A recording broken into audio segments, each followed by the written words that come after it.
Quincy Stewart in the house. Yep. This is where we wear lots of hats, man. And you just told me not too long ago you wear a lot of hats. You're teaching and you're preaching, and you're down at city council. My mom tells me you'd be down. You're doing everything, man. I love that. I love that we both staying busy at least. Yeah, man. Yeah, senior citizens. Yeah. So did you? Are you from Pontiac or did you grow up someplace else? I think I met you later in life during high school. I don't think I met you in elementary school. I'm not sure. You went to Northern, right? Yep. You went to Central, right? Yeah, yep. The real school. You know they're gonna hear this. You I don't care. School. All the Chiefs will support me on that. Oh, I'm sure they will. But yeah, so you went to Central and you came out.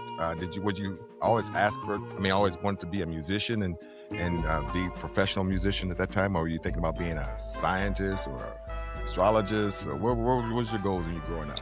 Well, to be honest with you, man, I think I always wanted to have something to do with music, even when I was a little kid. You know, back in I remember in '64 when the Beatles first came on the Ed Sullivan Show. Okay. I started taking the little shades out of my out of the shade that comes on and acting like it was a guitar and stand in front of the mirror. So I've kind of, and then when I went to Grand Valley for some odd no reason, I wanted to go into archaeology for a hot minute. Okay. And that didn't pan out, you know. So you realized that at an early age that music is the thing you want to do. Yeah. Oh yeah. What was your first instruments you were playing? Well, the very, very first instrument was piano, okay. and then when I got into the 5th grade, and I started playing the cornet. Okay.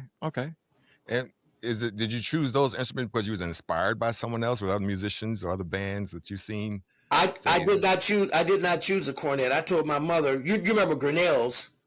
Okay, yeah. And so my mother went to Grinnell's, and she asked me what I wanted to get. The band director was named Mr. Kenyon at Franklin Elementary School, okay. And I said I wanted a saxophone. So I'm expecting this saxophone to come back, and then she brings me back this old ugly little cornet, little tiny cornet with 3 valves on it. There's some plumbing. I said I don't want this. She said, well, either you take this or I'm taking this back because I can't afford a saxophone. So I played trumpet by default. Oh, but you wanted the sax. I wanted a sax at the time, but now I'm as grateful as I can be that I played the trumpet. That is so cool because I wanted the sax too. I went through all the classes, early class, to learn how to play notes and everything. And I said I want to play sax. Told my parents, they said we can't afford a sax, so I guess you got to jump out of class because I couldn't continue on. So my parents couldn't afford it. Yeah, I wanted to play sax so bad. Yeah, the girl was talking about, I buy you a sax. No, I'm too old to try to learn play a sax. Look, man, let me tell you, man, saxophone is, and I know the saxophone player's they're going to hate me for this one, but it's one of the easiest instruments in the world to play. It's like, yeah, man, sax is really easy. It just is. Now, playing it well is not, but to play the saxophone is very, very, very easy, very easy.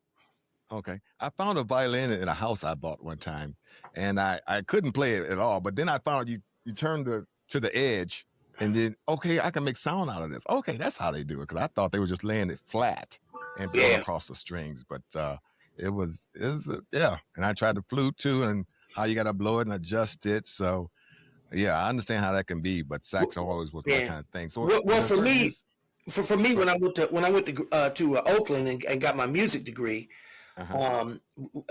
we had to play every instrument, and I had to take a semester of reeds, a semester of low brass, high brass, violins.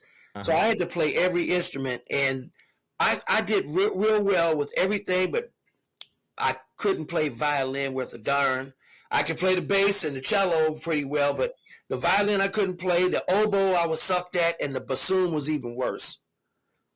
Okay, so who are some of the musicians or bands that shaped you, got you to where you are? Because you could have went to polka, you could have went to folk music, you could have done all kinds of R&B, whatever. Who were some of the bands or musicians that when I first started, it was the Beatles. I mean, Okay, the Beatles. when I first got really interested, it was the Beatles. I watched all the cartoons on Saturday morning. I was a big Beatles fan. I wanted to be the quiet one. I wanted to be George. Okay, So okay. so back then, it was the Beatles, and then once I grew up and got out of that, then I mean, at that point, man, it was all the funk bands, man. I mean, James Hmm. Brown, Tower of Power. Oh yeah, yeah, I mean, the Delphonics, the yeah, Dramatics, yeah. later on, Earth, Wind and Fire, Chicago. And I was into Bob Dylan because he was a great lyricist. Because I Okay, love yeah. I like lyrics, so I liked all the great lyricists too. Cat Stevens, Hmm. all the great lyricists. Joni Mitchell. Okay, I love lyrics. I love great yeah, lyricists. Yeah. yeah, yeah. So what part of being a musician surprised you the most since we've been in the game for a while? What if you had to tell someone else who's getting into the business, what kind of threw you like, I didn't know that, I didn't see that coming, or that just threw me. I just as a musician, what Business, surprise? business, Business. Oh, stabbing in the back or business. Well, the business period. There are people like me, who are very. I'm a very creative person. okay. But when it came down to the business of it, and I mean, like I ran a band for 13 years, Ujima Jazz Ensemble, and I ran Hmm. that Hmm. band, Hmm. Great and band. I learned a lot about the business from that. But Hmm. I hate the business end. Oh, And so, but it's so necessary, man. It's because it's a trade. So I would mhm. warn anybody, if anybody listen to this, if you're young, you're trying to get into music, of course, perfect your craft, get as much technique as you can, Of course. study as much as you can. Right.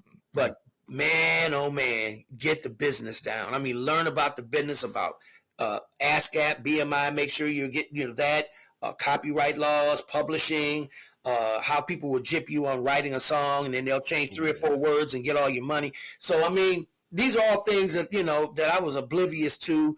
I was just happily creating songs and writing songs and playing, and didn't really understand the business like I should. Excuse me. Hmm. Well, I like what you're saying. Tell me some of the things that some moments on stage or moments in the studio that change your approach on music, or maybe what is your style when it comes to being on stage? I know you when the band is hitting and everybody's hitting on the one and everybody's tight, like you mentioned Tower Power and James Brown. And there's just like a spirit that kind of goes from you to the band to the audience, and the audience feeds back to you, and it's going back and forth. Tell me about some times like that. I mean, in the studio, it's true enough too, because you got your headphones and you can hear everything. But on a live audience, tell me your feelings about that. And I don't think there's nothing greater, but let me hear your side of the story. Man, I mean, I couldn't agree with you more about. I mean, the studio. I've had some thrills in the studio, but they were more. It was kind of like more. It was almost narcissistic. I Hmm. was enjoying my own self.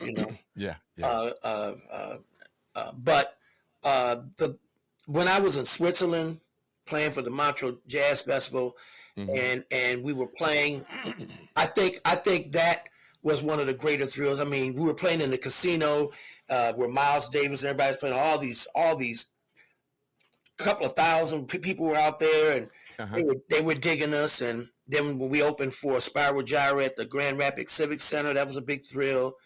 And then when I opened up for Isaac Hayes here in Pontiac, that was a big thrill. Um, but then there have been so many times where I've sat in with a band down at back at Burt's or wherever, and I'm having a moment where I click with the band. I've Hmm. had so many moments like that that it's hard to pinpoint. It all depends on my frame of mind and the frame of mind of people that I'm playing with. Beyond the Okay. technique, there's that spiritual aspect, Right, you know, right, right. and you got to get yourself out of the way. If you go down there thinking that I don't know if you can't curse on here, I'm sure, but if you're the stuff, and Okay. you think you're the stuff, and you go down there with that kind of attitude, it comes out in your horn. I don't care how good you Yeah, are. I don't care how yeah, much technique you have. yeah, If your mind is not in the right spot, and there's some humility there that you're there to contribute and not yeah. to be the star of the show, you'll screw everything up, man. Hmm. I agree. I totally agree. So you tell me about some of your how do you balance this out? How do you balance out your creativity with business? You just mentioned that you don't like the business aspect of it. So how do you balance it? Because we wear several hats, you got several buttons to push. You got a lot of things to control. You've been in charge of a band. How does Quincy Stewart balance that all out? I'm not clear. You mean like balance out taking care of the business of music and Yeah, and staying sane hey, yeah. Well, without killing I would somebody. say outside of the music, outside of all that, just staying sane without even discussing music is a goal for me. Hmm. But to be honest, man, I've been fairly inactive in terms of I'm about to be very active, but Okay. I've been active because education has really permeated my life to the point where I don't get out and perform as much as I used to. Hmm. The school thing really takes up an enormous amount of my time, as you know. Uh, uh, uh, Trying to doing this interview today, Yeah. I was at Yeah. school all the way till 6 something, Man, doing after school band. I appreciate it. So, Appreciate that. however, in answer to your question, in the future, because of my age and where I'm at, I am putting a band back together. As a Okay. cliche, getting the band back together. But this is, and I'm doing a whole new kind of music that people are not familiar with me so much, unless they got my first album, Pathological, many years ago. They know me as a jazz musician, but Hmm. I've since gotten rid of that label. I don't consider Okay. myself a jazz musician. I'm a musician, and I Okay. like Yeah. all kinds of music, and so I'm about to express that in these later years of my life to get back to the funk, get back to the R&B, get back to the And I've been doing a lot of writing, an enormous Okay. amount of writing, Okay. and so I'm really excited about that. So when I go back, I'll have a better idea about business, a whole lot So better about business. is it like when Jazz Crusaders change over to just the Crusaders, Yep. something like that? Well, Quincy Stewart, jazz musicians turn over to Quincy Stewart. There you go. There you go. Okay. So what's the biggest lesson you learned about in your musical journey? So you have to go through different trials and you got to jump over a lot of different hurdles. What's the biggest thing to say, man, that brought me where I need to be at? That the biggest lesson. Um, I would say the biggest lesson I've learned in music is to have confidence. Okay. Okay. Um, to be quite honest, for over the years, despite my little image that I seem to have at times, I lacked a lot of confidence. I was always constantly asking Mrs. Stewart or anybody else, "How did I sound? Did I do okay?" Always checking in to be affirmed by someone else. And if someone Yeah. else said I was good, okay, I felt good. If somebody was to say, "Well," so I was always looking for affirmation. Now I just don't care. I mean, Yeah. I play and I write, and if people dig it, they good. If they don't, then they don't. Okay. So that tells me about your playing and your mindset. You've got that fixed so that you agree with your channels and who you check with. Because I don't think nobody's really gonna tell you, oh, you didn't sound so good or whatever. I mean, unless your wife probably could tell you in No, comparison to what she's heard let, you do let, let, before. let me let me tell you, there are some people out there who will tell you don't sound good. Really? If you go down to Burt's on a Hmm. Friday night, or you go down Yeah. to them where some of them cats where they cutting each other, Yeah. Yeah. Yeah. some of the real players, I've been down there. right? And Yeah. you get up there and you're sad. Somebody gonna let you know either verbally or non-verbally that you were Yeah. sad. Yeah. Well, how do you feel about the AI stuff now? The people creating music. I mean, it started, I guess, with sequence music, but they just it's changed the game. What's your spin on that?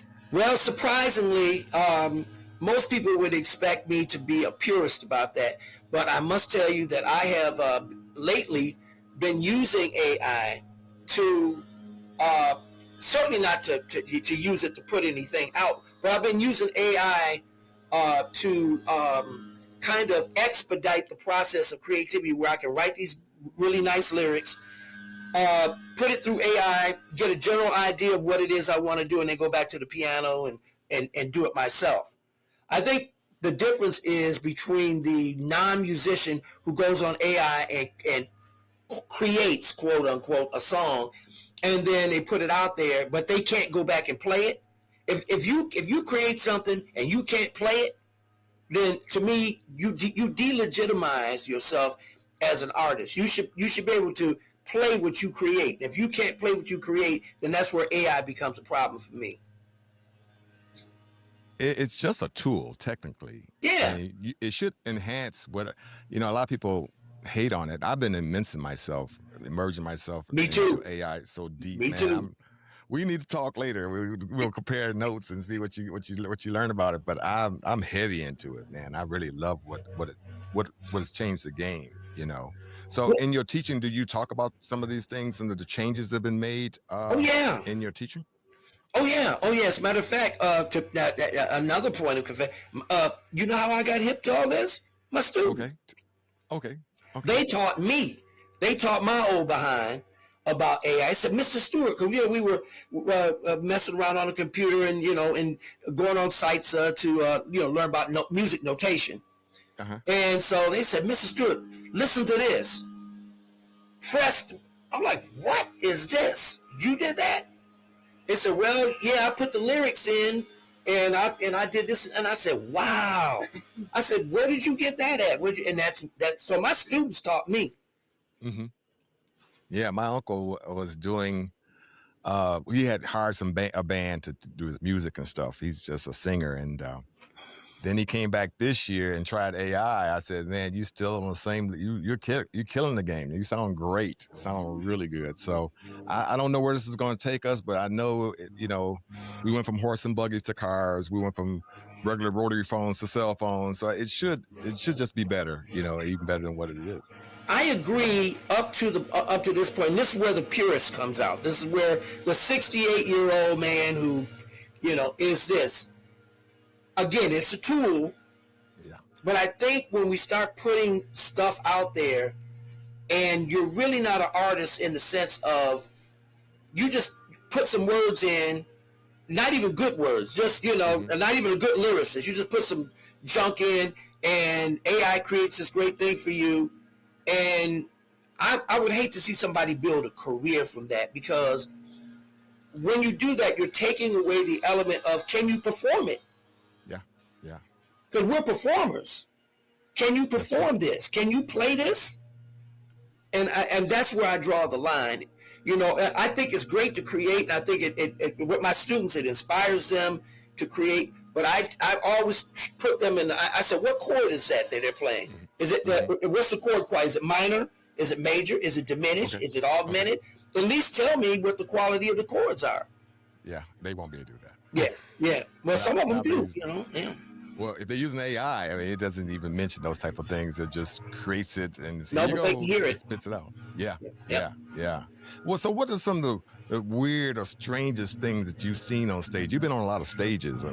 What's something that you just never seen before? You just wow, I've A never nude seen that. beach. A nude beach. Okay, so you played a gig at a nude beach. I played a gig at again. We were in Switzerland. The third day we were there, after we played the casino, we ended up playing in this big high tower, and in the high tower was below us was people buck naked walking around listening to us play music. And everybody stayed on point. Everybody, no band was still. Ain't nobody stopped playing. Well, man, at the time I was 26 years old, so yes, I was on Okay. point. Okay. I did Okay. notice it. All right. And so, what's the funniest thing you've seen? Would it be the same Funniest thing thing? I've Just seen on seeing new? stage? Yeah. Oh man. Well, that's hard to say because I've seen a whole lot of funny things, but I would say the funniest thing I've seen on stage is probably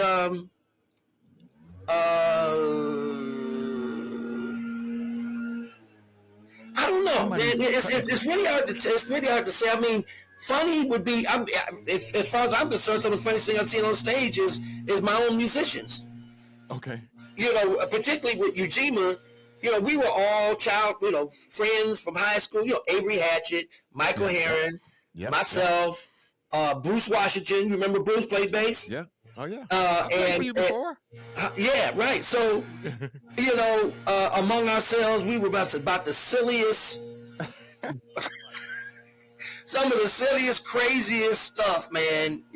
Just joking on stage and talking about each other and Yeah. Yeah. four-letter words all the time and Yeah. pranks and So I would say, and we did some of that on stage, but the audience didn't know it, you know. No, of course not. Of Yep. course not. Of course not. So, have you seen fights, fist fights? Have you seen any fist fight? You got somebody cutting grass at your house or something? Yeah, man. Yeah, I think man. it's on my end. I'm pushing buttons. Or Yeah, man. It's bad timing. It's like real bad timing. Okay. It's okay. Yeah. No, I've never seen a fist fight on stage. Ever. I've never. As a matter of fact, I've never seen a fist fight in. Well, I take that back. We played. I played at a place called. No, downtown Pontiac. No. Was that in the audience? No, I was gonna say I saw a fist fight at JD McGee's, but no, it was me. What did you get into? That was me in the fist fight. So no. Other than that, no. Somebody touch your instrument and say, "Let me play your instrument. Let me wear your hat." Yeah, whole nother story. We don't want to go there. Microphone, something like that. Yeah, this ain't that kind of broadcast, but yeah. Right. I've seen all of that. Yeah. So, a lot of people are going to be watching this.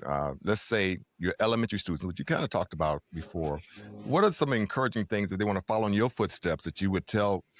We're going to do high school first, then we'll do college graduates, then we're going to do people who didn't go to any college at all, have no training, but they want to be a professional musician. So let's do the elementary. What advice would you give them? On the elementary level, I would say. On the elementary level, I would say, get on recorder as fast as possible. Okay. 3rd grade, 2nd grade, even in 1st grade, parents have your kids do orth instruments, playing the orth, and they go straight to recorder. And by 5th grade, your child should have an instrument in their hand, an actual instrument by 5th grade.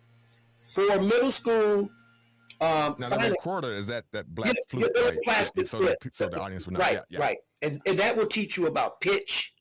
Mm-hmm. and harmony, because some of the books that they come out with have where you're playing in harmony, so you're able to open up your harmonic senses and understand harmony, and melody and rhythm. Yeah. Then in middle school, at that point, you should have at least one year to a year and a half of playing on an actual instrument by the 5th grade. Mm-hmm. That point, when you get to middle school, find a really good band teacher who really try not to get a band teacher who doesn't perform. You want a band teacher that actually has performed, because they'll bring that to the classroom, and they'll have the teaching sense to not be so rigid in their teaching. And kids who are very creative and want to try different instruments, a rigid band teacher will say, "No, don't do this, don't do that." You want to have a band teacher that has an expansive understanding of education and allows children to create. Okay. All right. Because you don't want to kill the creative process. At high school, by the time you get to high school, you should be going to MSBOA, Michigan State Band, or you should be going and participating in stuff like that, and so you understand the competitive nature. And in high school, you should be playing college level music. In the 10th grade, you should be playing something that's first year college, like sight reading, ear training. Lots of ear training, like what I mentioned earlier about knowing the quality of a chord. I should be able to sit down at a piano with any musician that's worth their salt, and they blindfold. I play a chord, and you can tell me, is it minor? Is it major? Is it diminished? Is it augmented? All right. You might not be able to tell me what key it's in. Some can, if you got perfect pitch. But to do that, so and participate in jazz band, start writing. So I mean, if that's you really want to be a musician, if it's just a hobby, then that's okay. Yeah, I'm talking about serious. The college student who just got out of college and wants to do this professionally and continue on. You tell them. Well, the good news, get their masters, get their doctorates, or to say. Well, the good news about college now, particularly in urban areas like Detroit and other places, I have a student that she's graduating from Berklee College of Music next year. But she's right. The college is right in an area where you walk out the door and there are people playing at this place, this club. Go sit in. I don't care how sorry you think you are. Go. Now, once you graduate from college, you should have had as many experiences outside the classroom as you have in. Matter of fact, it should be more. Miles Davis dropped out of Juilliard because at that time, It was Charlie Parker on West 53rd. It was Dizzy Gillespie. It was Bud Powell. It was, all these cats. He dropped out. He said, man, my best education is right here standing next to Bird. Mm-hmm. Yeah. So if you're in college, don't spend all your time in the classroom. Like at Wayne State, if you're at Wayne State, get out and go to Burt's. Go to Dirty Dog. Go sit in and get your clock cleaned by some of these veterans. And if they're worth their salt, they'll put their arm around you after they beat your behind musically, and say, okay, man, that was cool, man. Come on back down, learn a little bit more. Come on back. So there's no excuse for a college student now to really excel because of all of these colleges right in the middle of inner city hubs. Right there in Detroit. You got Wayne State right there, right in Detroit. Yeah. How can you lose? And for the person that has no training at all, but they got a lot of good ear training, what would you tell them? Go start learning how to read, or get with some great bands, or just go listen, train your ear more? What's your take on that? Jimi Hendrix couldn't read. Yeah. Wes Montgomery couldn't read. Bix Beiderbecke couldn't read. Louis Armstrong in the beginning wasn't a good reader. I can go on and on and on about the people who can't read music because, to be honest with you, reading music, although it's very good, it is a European concept. In Africa, which is what they call it, with named after Africanus, which is. But in Africa, they weren't reading music. They were making music. They were creating. And so I would say for somebody who doesn't read music, I think it's good that you should learn to read music. I do. It's helped me a lot. But don't let that stop you from being creative. Just create. Just create. But you do it every day. If you love it, no one has to tell you to do it every day. Okay, true. That's true. They got this thing they talk about, a Detroit sound. I'm almost sure you probably heard people say that when you go various places around the country. Yep. And maybe out of the country. When I hear people say that, I never know and I've asked many other musicians on this show, what is that Detroit sound? Can you describe that Detroit sound for others listening to this show? No. I can't either. So I don't know what you're talking about, Detroit sound. Certain beat, certain pitch. No. You know what? Let me tell you something, man. I think there's a certain kind of parochialism about music, and that we would like to create a narrative that somehow geography influences a particular approach to music. But a G minor 7 is a G minor 7 in Mississippi as it is in Guam. That's true. And so to me, I don't think there is a Detroit sound. I think, though, when now outside of the jazz realm, if you look at Motown, now there is a distinctive approach to music. To music when you think about the Motown.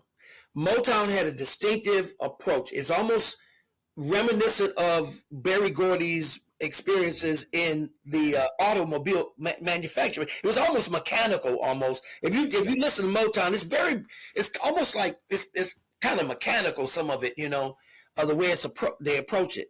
So maybe the approach might be a little different, but there is no Detroit sound. I don't buy it. On that same note, blues in Chicago is different than blues in New York versus blues in LA versus blues in New Orleans versus blues in Tennessee. Would you agree with that section right there?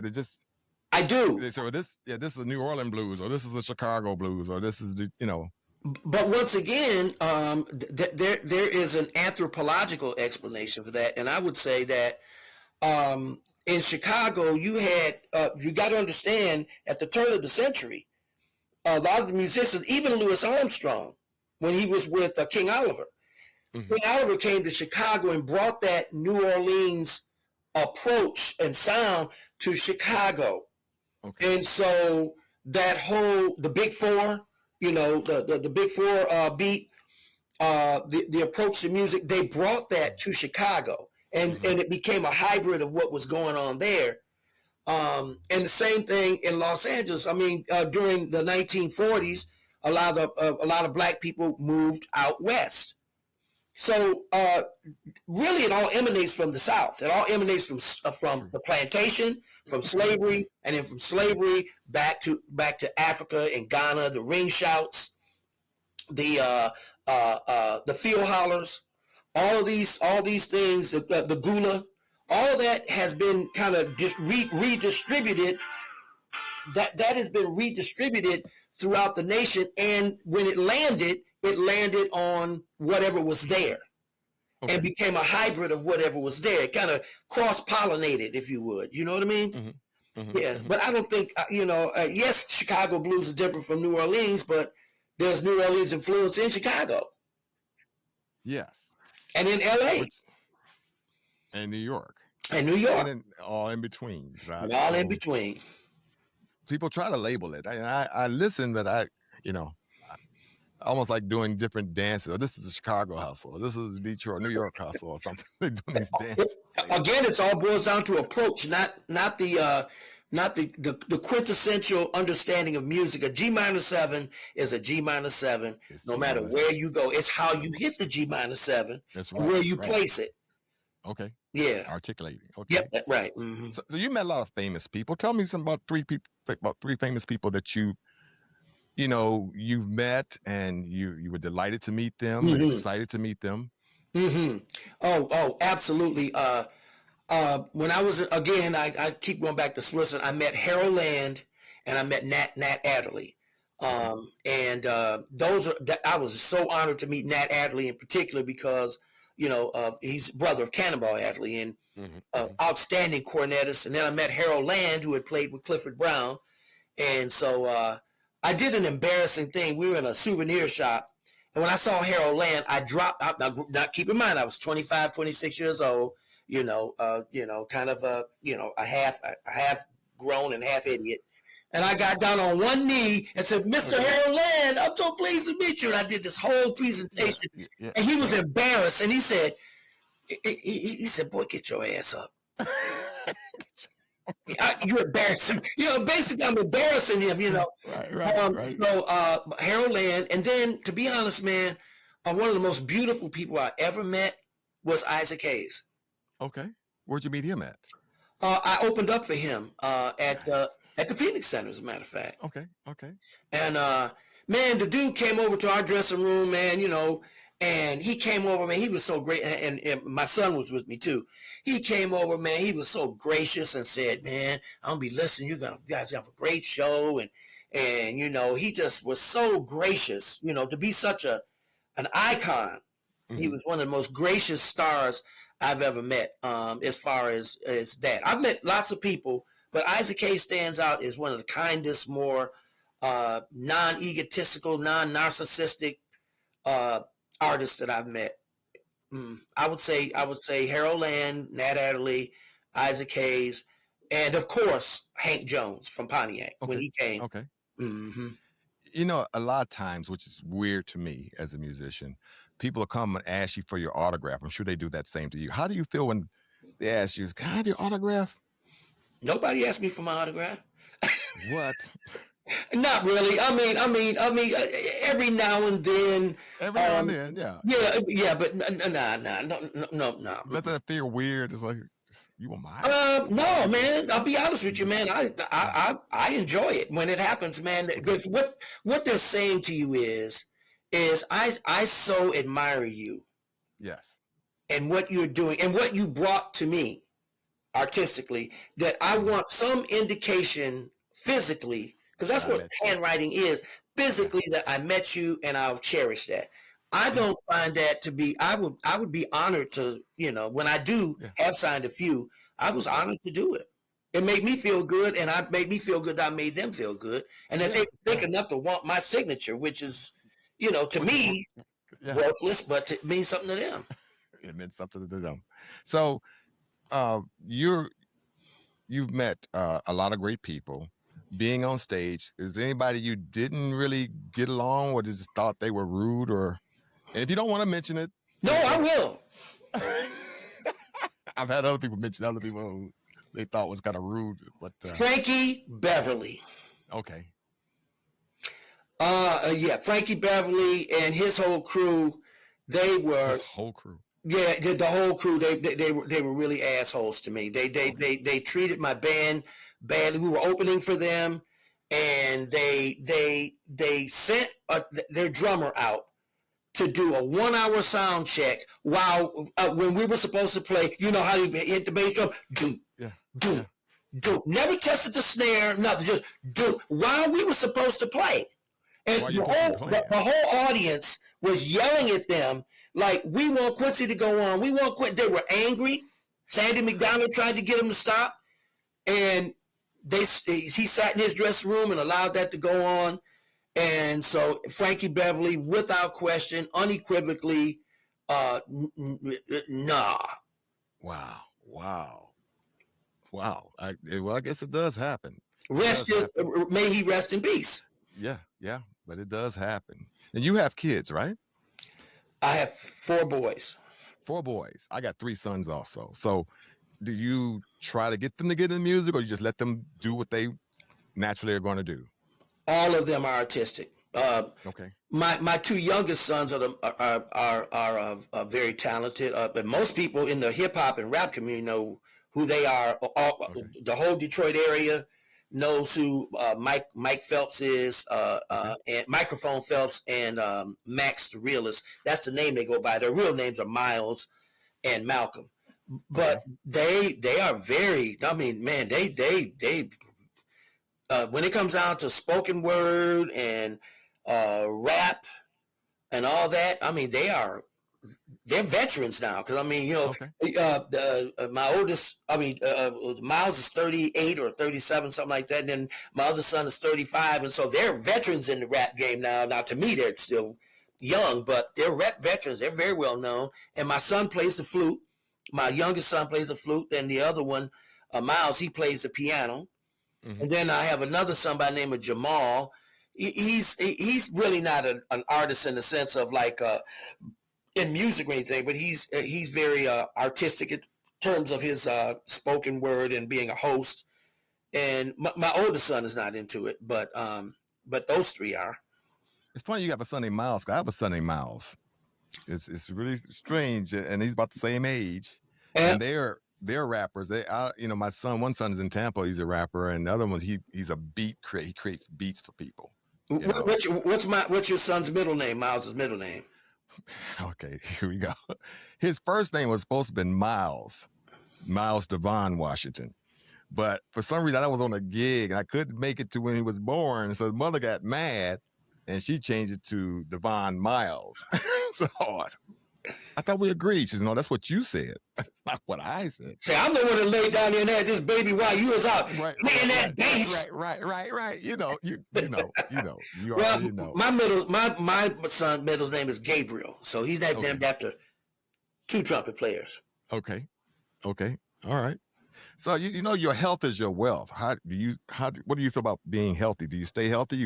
Are you eating right? Are you jogging? Are you riding bicycles, swimming? What are you doing to Swimming. like you swim? Okay.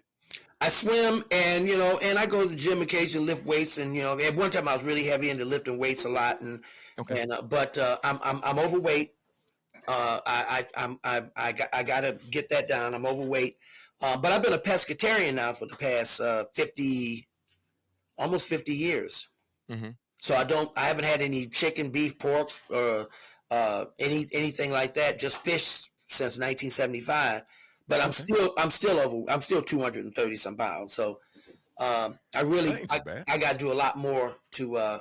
But I'm fairly healthy. I got some issues, just like any older guy does. But for the most part, I'm in pretty good health, and I look pretty good. I'm hanging in there.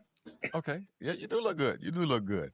You're heavily involved in city council. Tell me your stake on Pontiac and city council and what's going on and how do you feel about it? Well, for almost 25 years straight, myself and Kenny Anderson hardly ever missed a council meeting and prepared extensive speeches and spoke down there every week, sometimes Yeah. waiting 3-4 hours to speak. And Yeah.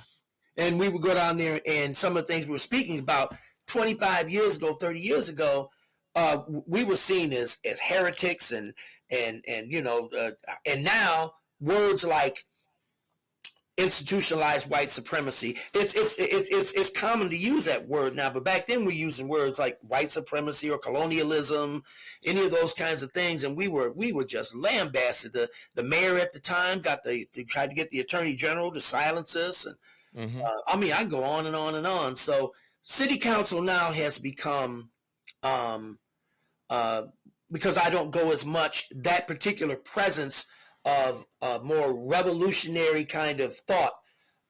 If myself is not there or Kenny doesn't go there, it kind of reverts back to the mundane business as usual. But with regard to politics and Pontiac, it's a microcosm of where America is. Uh, it's a game. It really is. It's a Yeah. game. Corporate America is really who dictates public policy, not the Mm-hmm. politicians. They're more That's just true. puppets of corporate America. That is true. So, given lieu of the current administration that we have and cutbacks on DEI and all this other things that we cut back, has that had any effect on you in the music world, or any effect on you as far as grants or money and teaching? Or what's your thoughts on that, and where we going with this politic? Well, I mean, music and art is certainly not an island unto itself, and so take a look at the Kennedy Center. The Kennedy Center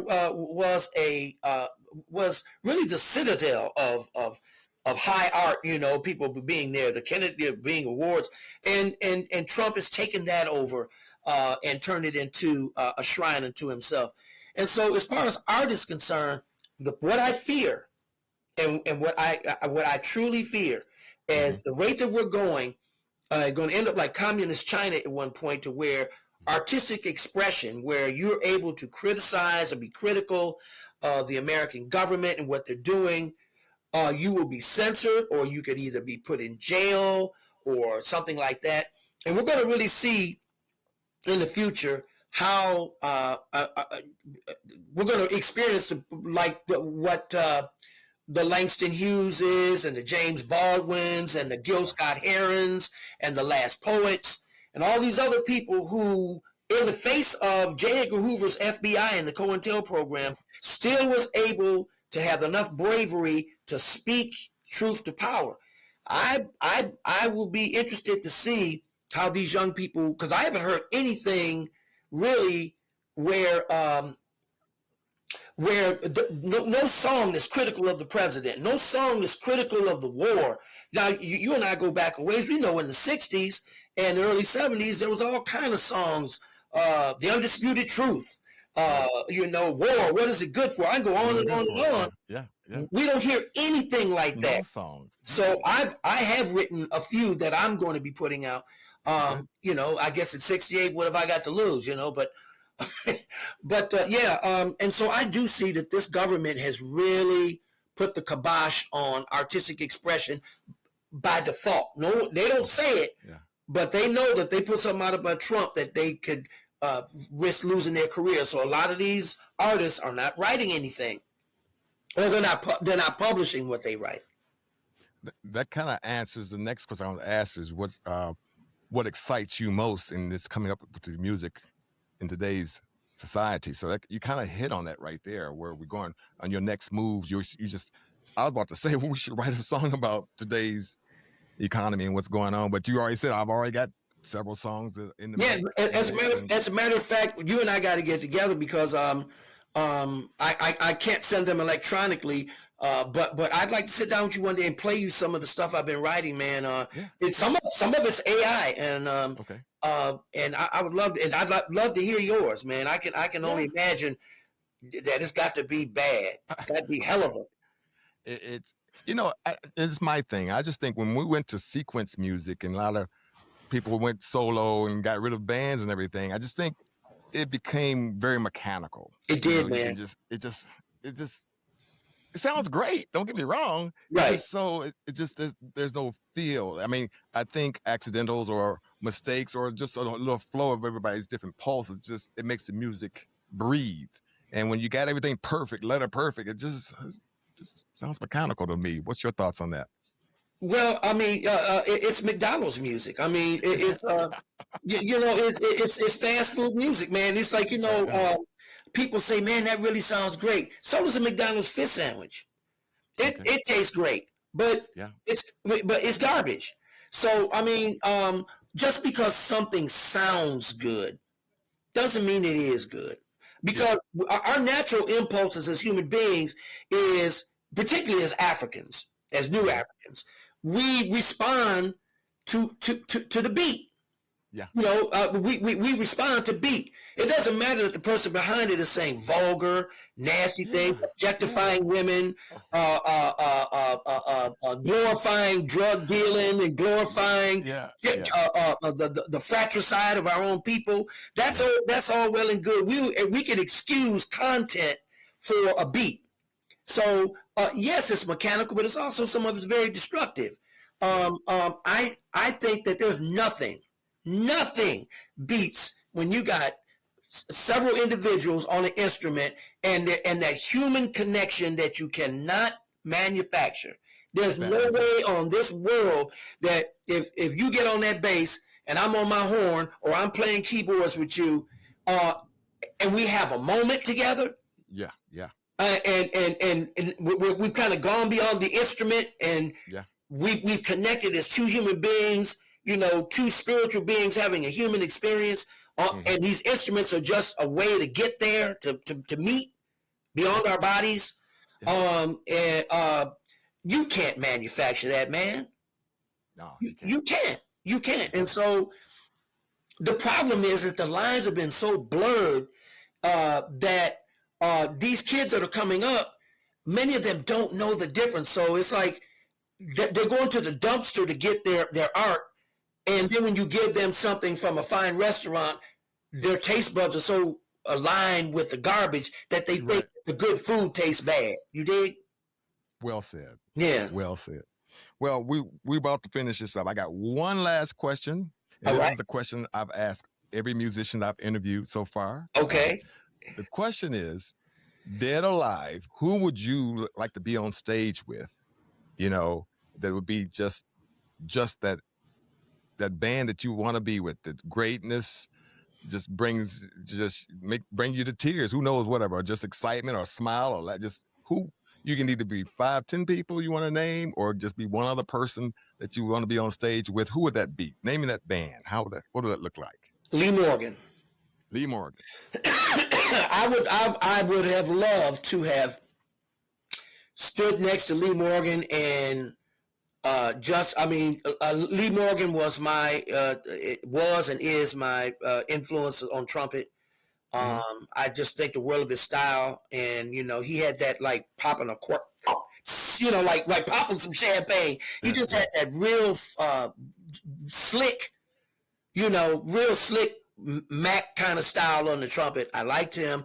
I would love to have stood on the stage. I would have loved to have stood on the stage probably with uh, Dexter Gordon. Okay. All right. To actually play next to him at trumpet and sax. I loved his great big sound. He had a Mm-hmm. beautiful big sound, and he had a sense of humor in his playing. And certainly, oh man, I would have, I would have given, I don't know what I would have given to stand on the stage, man, and be in James Brown's band. I would Nice. because I'm gonna tell you, man, there is no better pocket. You will No, find no no, better pocket you won't. than Clyde Stubblefield and that band. They was tight as Dick's Hat Band. The bass player, he never deviated. He stayed in the groove, and him and the Yeah, drummer were like this yeah, pocket, man. I would love to stand in that pocket, even for 5 minutes, just stand in a yeah, pocket like that and just yeah. be up in that pocket with them, man. Right, right, right. Because You know what I let me mean? tell you, I took my dad back in the day. They was in Detroit at Shane Park, and He had 2 drummers, 2 keyboard players, 2 guitar players, Yeah. 2 bass players. He had 2 of everything Yeah. on each side of him. Only 1 bass player played though, which is strange. The other bass player just stood on stage, never played a lick the whole session, the whole That's show. weird. It was weird, which caught my attention. Maybe he was a utility man. In case the bass player wore out, he was there to take it right up. 1,000 would come up with 1,000 reasons of what it was all about. You know, I don't know what it was, but on every song James did, everybody stood up. Everybody stood up. And then we'd sit down. He'd go to the next song. Oh, then he'd do it. So everybody stood up. I was like, oh my God, we're going to be standing all night, sitting down, standing up, sitting down, standing up. I was like, oh my God. It was beautiful, man. I was so glad to see him in concert. Yeah. Have you been to a James Brown concert? No, man. I never had that pleasure, that honor to be exposed, you know, to that kind of energy. Yeah. I don't think it's a lot of bands don't come up to Michigan. I don't know if they're saying it's too cold. I got family members. I'm from Kentucky. They don't want to come up here for a lot of various reasons, and they say it's too cold up there. So it's not cold in the summer. A lot of bands, they seem to bypass. Now they go to New York and Chicago, but they don't know what is about Detroit. They don't always come to Detroit. Yeah. Who knows? That sounds. Who knows? Quincy Stewart, my man, I appreciate that, man. Nothing but love for you. I'm glad we was able to find a time to. Yeah, man. Me too. Oh my God, you had so many interesting things to say. A lot of people are gonna dig this. Are gonna love this, man. Oh, thank you, man. Thank you. I really appreciate it. So, man, it means a whole lot to me, man. So anything you need from me, or if you have any questions for me, feel free to ask. Well, we're going to get together, man, and do some. Okay. We're going to do some musical things together, man. I think it's about that time. Okay, I look forward to it. We got each other's number. All right. Thank you so much. Love you, man. Appreciate that, man. All right. Bye. All right. Bye. We just talked